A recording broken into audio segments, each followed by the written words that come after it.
यह हरिवंश पुराण का श्री हरिवंश पुराण का 11वां अध्याय धुंधुमार की कथा आज हम श्रवण करेंगे, हम पठन करेंगे। आप सभी को बहुत बहुत शुभकामनाएं। भगवान कृष्ण आपकी सब मनोकामनाएं पूरी करें। जन्मेजय ने पूछा, द्विजोत्तम, बहुत से युगों का समय बीत जाने पर भी रेवती और ककूदी रेवत को बुढ़ापा क्यों नहीं व्याप्त हुआ? सरयाति के प्रपौत्र रेवत मेरु पर्वत पर चले गए, तब भी उनकी संतान आज तक पृथ्वी पर कैसे है? इस बात को मैं यथार्थ रीति से सुनना चाहता हूँ। वैशंपायनी ने उत्तर दिया, निष्पाप भरत श्रेष्ठ, ब्रह्मलोक में मृत्यु, भूख, प्यास और बुढ़ापा नहीं होते और वहाँ ऋतु चक्र भी अपना प्रभाव नहीं दिखाता। वहाँ तो सदा एक सी ही दशा रहती है। तात जब रेवत ककूदी ब्रह्मलोक को चले गए, तब यक्षों और राक्षसों ने कुश स्थली को नष्ट भ्रष्ट कर दिया। धर्मात्मा एवं महात्मा रेवत के 100 भाई थे।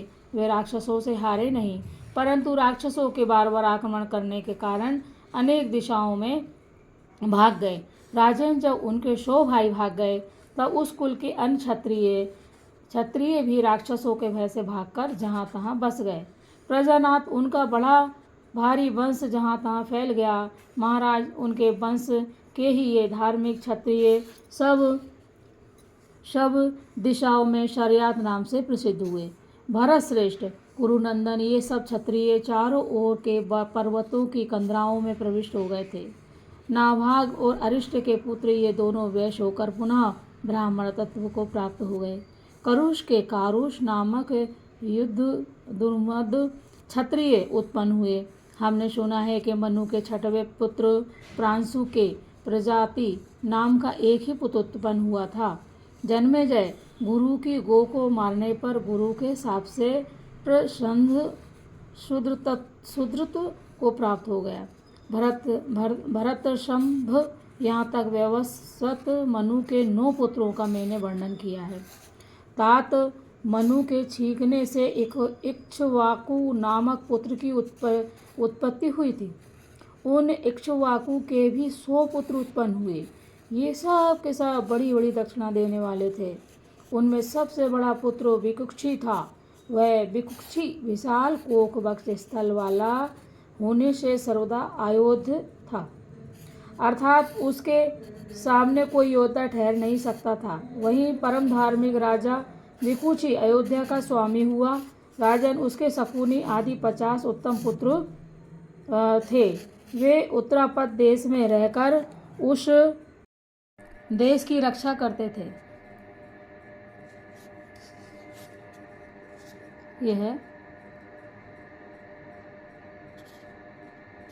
वे उत्तरापद में रहकर देश की रक्षा करते थे। जनेश्वर, उसके सासाद आदि 48 पुत्र दक्षिण दिशा में रहकर दक्षिण दिशा की रक्षा करते थे। महाबली इक्ष्वाकु ने अष्ट का श्राद्ध के लिए अपने पुत्र विकुक्षी को आज्ञा दी कि तू मृग नामक कंद विशेष को काटकर श्रद्धा के लिए उसका गूदा ला। परंतु तात विकुक्षी ने श्राद्ध कर्म के लिए नियत किए हुए सस कंद विशेष को श्राद्ध पूर्ण होने से पहले ही खाकर उच्छिष्ट कर दिया, जूठा उठा कर दिया और शिकार करके वापस लौट आया। उस समय इक्ष्वाकु ने वशिष्ठ जी के कहने से सासाद को त्याग दिया। तात फिर इक्ष्वाकु के मरने पर सासाद नगर में आया और राज्य का स्वामी बनकर राज करने लगा। सासाद के काकुस्थ नाम वाला वीरवान पुत्र उत्पन्न हुआ। उसे पहले देवासुर संग्राम में इंद्र ने स्मरण किया। उस समय उसने इंद्र को बैल बनाकर उनके काकुद पीठ पर बैठकर असुरों को जीता था, इसलिए उनका नाम काकुस्थ हुआ। काकुस्थ के अनेना नामक पुत्र हुआ और अनेना का पुत्र पृथ्वी हुआ। ये 19 से 20 हो गए श्लोक। पृथ्वी के विष्टराश और विष्टराश के आद्र नामक पुत्र उत्पन्न हुआ। आद्र के युनाश और युनाश का पुत्र श्राव हुआ। वह श्रावस्तक नाम धारण करके राज सिंहासन पर बैठा। उसी ने श्रावस्तीपुरी बसाई। श्रावस्त का पुत्र महायशस्वी वृद्धश हुआ। उसका पुत्र परम धार्मिक राजा कुलाक्ष हुआ। धुंधु नामक दैत्य को मारने के कारण वह राजा धुंधुमार नाम से भी प्रसिद्ध हुआ। जन्मेजय ने कहा, ब्राह्मण मैं धुंधु के वध की उस कथा को यथार्थ ऋषि से सुनना चाहता हूँ, जिससे कुलाक्ष का नाम धुंधुमार पड़ गया था। वैशंपायन जी बोले, कुलाक्ष के धनुधारियों में श्रेष्ठ 100 पुत्र थे। वे सभी समस्त विधाओं में निपुण, बलवान तथा दुर्मित थे। वे सभी धार्मिक पुत्र यज्ञ करके बहुत सी दक्षिणा दिया करते थे। बृहदेश्वर ने अपने ज्येष्ठ पुत्र कुलाक्ष को राज सिंहासन पर बैठाया। अपनी राजलक्ष्मी को पुत्र के अधीन करके राजा बृहदेश्वर स्वयं वन को चले गए। उस समय ब्रह्मर्षि उतंग ने उन्हें वन में जाने से रोका। उतंग ऋषि ने कहा, राजन, हमारी रक्षा करना आपका कर्तव्य है, अतः पहले वही कीजिए, अन्यथा आप निश्चिंत होकर तप नहीं कर सकते। राजन, जब आप जैसे महात्मा इस पृथ्वी की रक्षा करेंगे तभी इस पृथ्वी पर शांति होगी, अतः आपका वन में जाना उचित नहीं है। हम देखते हैं कि यहाँ रहकर प्रजा का पालन करने से आपको महान पुण्य होगा। वन में रहने पर ऐसे पुण्य की प्राप्ति आपको हो, यह हमें नहीं दिखता, इसलिए आप ऐसा विचार ना करें।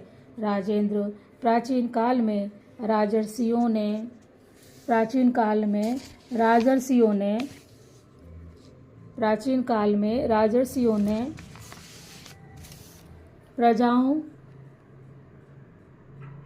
प्रजाओं का पालन करके जैसा पुण्य संचय किया वैसा पुण्य और कहीं नहीं दिखाई देता। राजा को प्रजाओं की रक्षा करनी चाहिए, अतः आप प्रजा की रक्षा करें। मेरे आश्रय के समीप मरु प्रदेश की समतल भूमि में बालू से भरा हुआ उज्जानक नाम वाला समुद्र है। वहीं एक विशालकाय महाबली राक्षस रहता है, जो देवताओं के लिए भी अवध है। वह महान असुर मधु नामक राक्षस का पुत्र है। उसका नाम धुंधु है। वह वहाँ पृथ्वी के भीतर बालू में छिपकर सोता है और संपूर्ण लोगों का संहार करने के लिए कठोर तपस्या कर रहा है। वह 1 वर्ष बीतने पर जब बड़े जोर जोर से सांस छोड़ता है, उस समय पर्वत और वनों सहित सारी पृथ्वी डोलने लगती हैं। उसके श्वास की वायु से बड़ी भारी धूल उड़ती है, जो सूर्य के मार्ग को ढक लेती है। साथ ही 1 सप्ताह तक भूकंप होता रहता है। तात उस समय पृथ्वी में से चिंगारियाँ, अंगारे और अत्यंत दारुण धुएं निकलने लगते हैं। इसलिए तात मैं अपने आश्रम में सुखपूर्वक नहीं रह पाता। आप लोगों का हित करने की इच्छा से उस विशाल शरीर वाले दैत्य का संहार करें। आज उस असुर के मारे जाने पर सब लोग सुखी हो जाएं। पृथ्वी पते एक आप ही उसका वध कर सकते हैं, क्योंकि निष्पाप नरेश भगवान विष्णु ने पहले युग में मुझे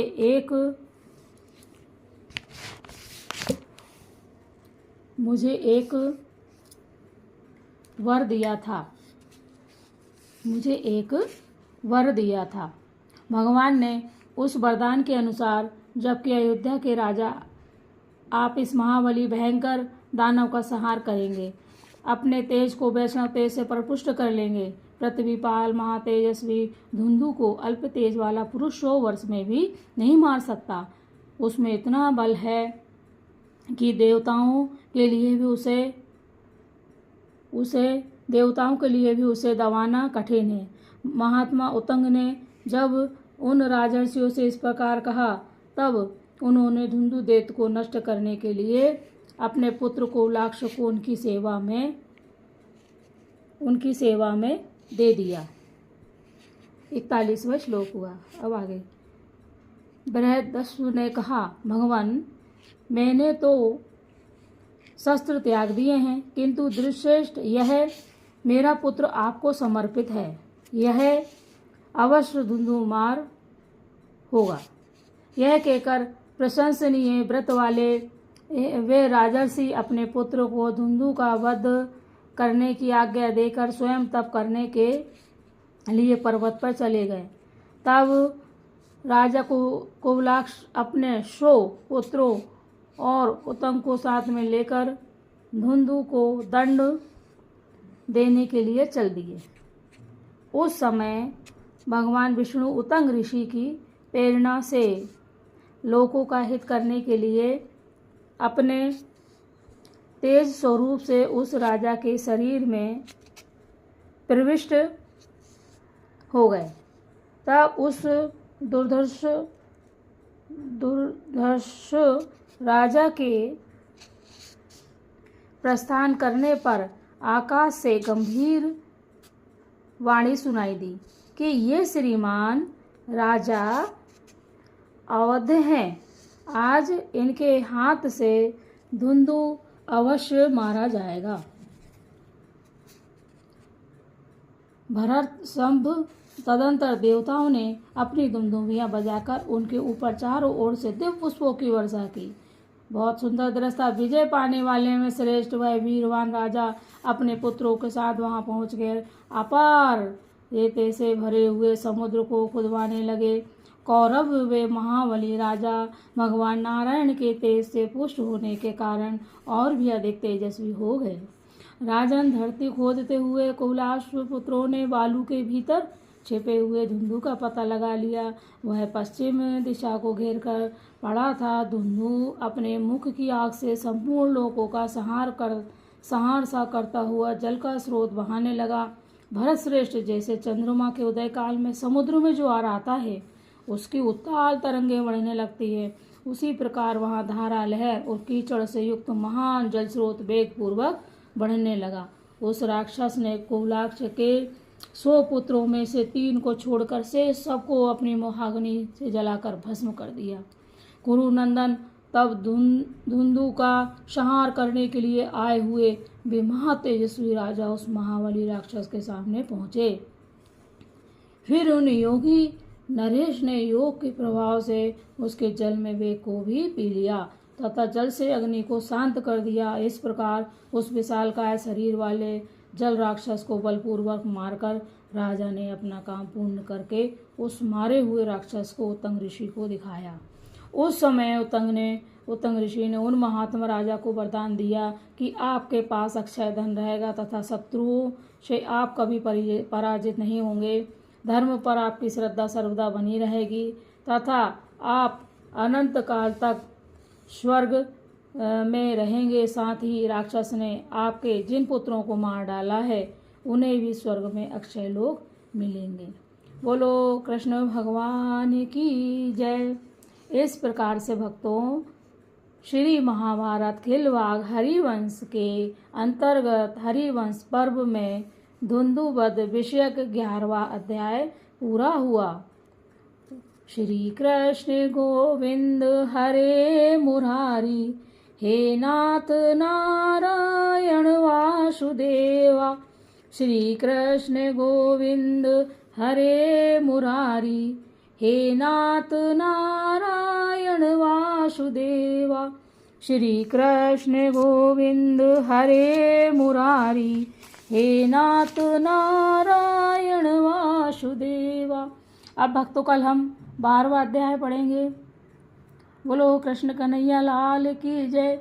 श्री हरिवंश पुराण की जय। वेद व्यास जी महाराज की जय।